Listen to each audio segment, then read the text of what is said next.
सुबह की शाम की 50 ताज़ा और बड़ी ख़बरें बताएंगे दोस्तों। आखिरकार प्रधानमंत्री नरेंद्र मोदी के ऊपर भड़क गए राहुल गांधी। कहा फ़िलहाल देश के युवाओं को बेरोज़गारी में धकेला है मोदी सरकार ने सत्ता में आने के बाद। आखिरकार क्यों दोस्तों? ईवीएम और वीवीपैट वाले मुद्दे पर कांग्रेस ने पकड़ा तुल। प्रियंका गांधी ने दे दी मोदी सरकार को चेतावनी। आखिरकार क्यों दोस्तों? अरविंद केजरीवाल को छुड़ाने के लिए तमाम आम आदमी पार्टी रखेगी उपवास। और कैसे जो यहाँ पर दोस्तों ईडी के ऊपर, अब एनआई के ऊपर हमला होने के ऊपर अधीर रंजन ने ममता बनर्जी को घेर लिया। बताएंगे आखिरकार अधीर रंजन चौधरी इंडिया गठबंधन के लोगों पर हमला क्यों बोल देते हैं।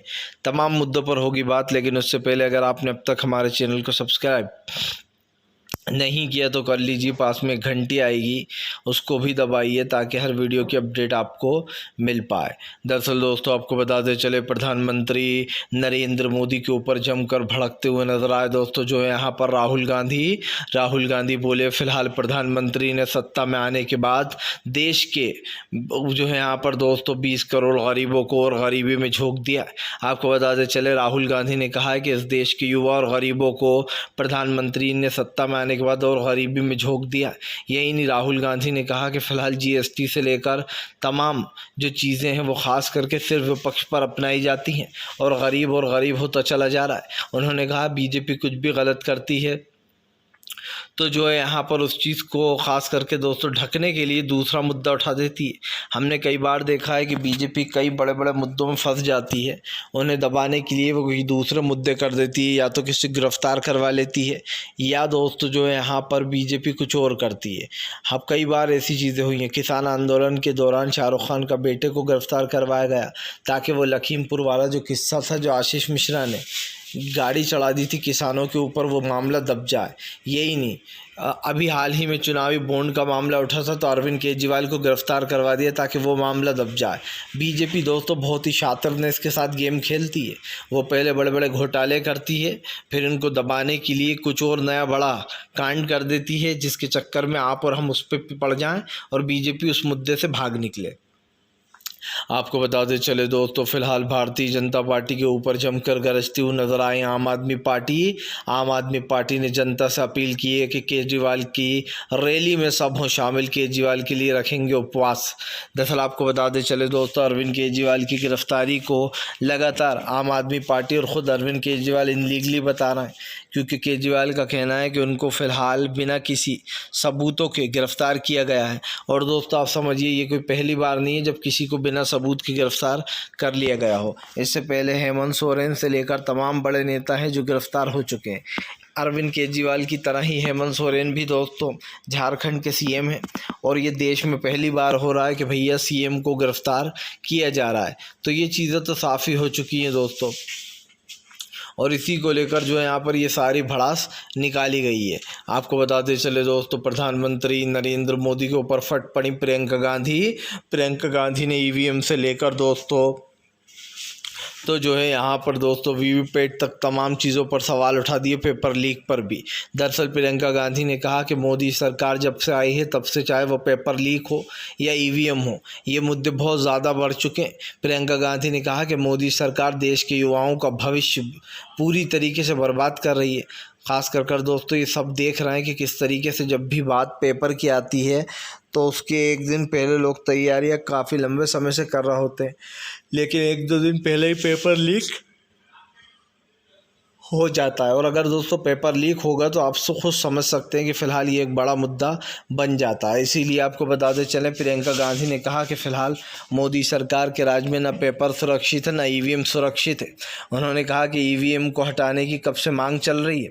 देश के युवा को ईवीएम पर देश की जनता को भरोसा नहीं है, लेकिन इलेक्शन कमीशन ना विपक्ष से मिलता है न इस बारे में वो बात करना चाहता है। जाहिर सी बात है दोस्तों, जब बात जो है यहाँ पर इस चर्चा में होगी तो आखिरकार क्यों करेगा चुनाव आयोग बात? ये आप भी जानते हैं कि चुनाव आयोग खुद भी डरता है, उसे मोदी सरकार से डर लगता है कि अगर सरकार को पता चला तो हमारी किरकिरी हो जाएगी।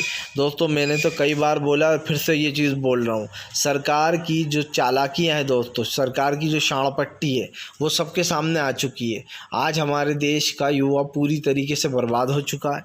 महंगाई, गरीबी, बेरोज़गारी तो है ही दोस्तों, लेकिन देश में किस तरीके की परिस्थितियाँ हैं ये भी आपसे छुपी नहीं है। इसी को लेकर सरकार के ऊपर जमकर प्रियंका ने भड़ास निकाल दी है। आपको बताते चले दोस्तों, इंडिया गठबंधन की होने वाली बड़ी रैली से पहले कल्पना सोरेन ने दोस्तों इंडिया गठबंधन से की बात। दरअसल आपको बताते चले, कल्पना सोरेन ने कहा कि फ़िलहाल जो लोग भी गिरफ्तार हैं, इंडिया गठबंधन को सबको मिलकर उसके लिए ज़्यादा से ज़्यादा आवाज़ उठानी होगी। आपको बताते चले, अरविंद केजरीवाल की गिरफ्तारी के बाद इंडिया गठबंधन जमकर हमलावर हुआ है मोदी सरकार पर, और केजरीवाल की गिरफ्तारी को लगातार गलत बताया जा रहा है। इधर दूसरी तरफ आपको बताते चलें कि अब कल्पना सोरेन, जो कि हेमंत सोरेन की पत्नी है, उन्होंने अपील की है कि फ़िलहाल सोरेन को जेल से छुड़वाने के लिए इस मुद्दे को ज़्यादा उठाया जाए ताकि जो है हेमंत सोरेन जेल से बाहर आ सकें। सीधी सी बात ये है दोस्तों, किन्हीं अपनों को जेल जाता हुआ देख कर लोगों को कैसा लगता है ये सब जानते हैं। जेल जाना कोई अच्छी बात तो है नहीं, वहाँ पर ना कोई घूम सकता है ना कुछ भी नहीं है। तो ऐसे में दोस्तों जो जनता परेशान तो हो ही जाती है, चाहे वो राजनीति से हो या आम लोग हों। ऐसे में कल्पना सोरेन के हस्बैंड है तो उनका काफ़ी दिल भी दुखा है और उन्होंने अपील की है कि इस मुद्दे को ज़्यादा से ज़्यादा उठाया जाए। आपको बताते चले दोस्तों, अब पश्चिम बंगाल में एनआई के ऊपर हुआ हमला तो ममता बनर्जी ने बीजेपी और ईडी और एनआई पर साधा निशाना। ममता बनर्जी ने कहा कि फ़िलहाल अगर ईडी और एनआई इसी तरीके की हरकतें करती रही तो फ़िलहाल उनको भुगतना पड़ेगा। आपको बताते चलें, ईडी और एनआई इन लोग के ऊपर आरोप लगते रहते हैं कि ये फर्जी खास कर दोस्तों कार्रवाइयाँ करते विपक्ष के नेताओं को मोदी सरकार के कहने पर जेल में डाल देते हैं। और फिर दोस्तों आप जानते हैं कि ईडी को कितना मजबूत कर दिया गया है सरकार बीजेपी द्वारा, ताकि अगर विपक्ष चाहे भी तो वो जेल से बाहर नहीं आ सकता। उसको दोस्तों मुश्किलों का सामना करना पड़ता है, कभी कभी तो 1-1 साल, 2-2 साल, 6-6 साल से भी लोग बंद है, 8-8, 10-10 साल से। यानी कि जितनी किसी एक छोटे केस में सज़ा होती है दोस्तों, उससे ज़्यादा तो उन लोगों को वहाँ जेल में रख लिया गया है। कई ऐसे केस सामने आए हैं और जहां पर मोदी सरकार की पोल खुल चुकी है। ममता बनर्जी ने साफ कहा है कि अगर कोई भी गलत कार्रवाइयां करेगा तो उसे इसी तरीके का जवाब मिलेगा। आपको बताते चले दोस्तों, भारतीय जनता पार्टी के ऊपर जमकर भड़कते हुए नजर आए दोस्तों जो है यहाँ पर संजय रावत ने बीजेपी को जमकर लपेटा। दरअसल आपको बताते चले, संजय रावत का कहना है कि फ़िलहाल बीजेपी बुरी तरीके से चुनाव हारने वाली है। संजय रावत ने दावा किया है कि फ़िलहाल 2024 के चुनाव में भारतीय जनता पार्टी की टाटा बाय बाय होने वाली है और सब सुबह से ही दोस्तों इस चीज़ की पनौती लगा दी है। आपको बताते चलें, इससे पहले भी कई चीज़ें हुई जिसको लेकर लगातार संजय रावत ने दावा किया, लेकिन अब संजय रावत ने कहा कि फ़िलहाल इंडिया गठबंधन की एक बड़ी जीत होगी जिसको लेकर मोदी सरकार दोस्तों डरी हुई है। संजय रावत ने कहा कि इंडिया गठबंधन पूरे दम से लड़ने वाला है और इस बार बीजेपी 200 भी पार नहीं कर पा रही है। देखिए दोस्तों, जितनी पार्टी उतने दावे भारतीय जनता पार्टी कह रही है कि हम 400 सीटें जीतेंगे, लेकिन दोस्तों कांग्रेस कह रही है कि बीजेपी 200 सीट भी नहीं जीत पा रही है। आपको बताते चले, और ये सिर्फ एक जुमला ही है बीजेपी का दोस्तों, 400 सीटें तो कभी सपने में बीजेपी को आ नहीं सकती। 10 साल सत्ता में रहने के बाद अगर कोई आपको 200 सीटें भी दे दे तो ये बहुत बड़ी बात होगी। आप समझिए दोस्तों, 10 साल मोदी सरकार ने सत्ता में बिता दिए। इस 10 सालों में क्या हुआ? 10 सालों में महंगाई, गरीबी, बेरोज़गारी ने पेड़ पटक लिए और यही कारण है दोस्तों जो महंगाई, गरीबी, बेरोज़गारी के चलते मोदी सरकार घिर चुकी है। सरकार पर बार बार आरोप लगते हैं कि फ़िलहाल जिस तरीके की ख़ास कर गरीबी बढ़ती जा रही है और दोस्तों पेट्रोल डीजल के दाम, आज हर युवा को वादा किया गया था कि हर साल 2 करोड़ नौकरियां दूंगा।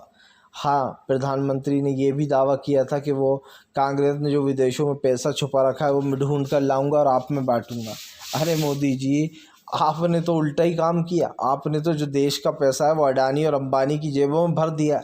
अडानी और अंबानी आराम से ऐश कर रहा है। इस देश के दोस्तों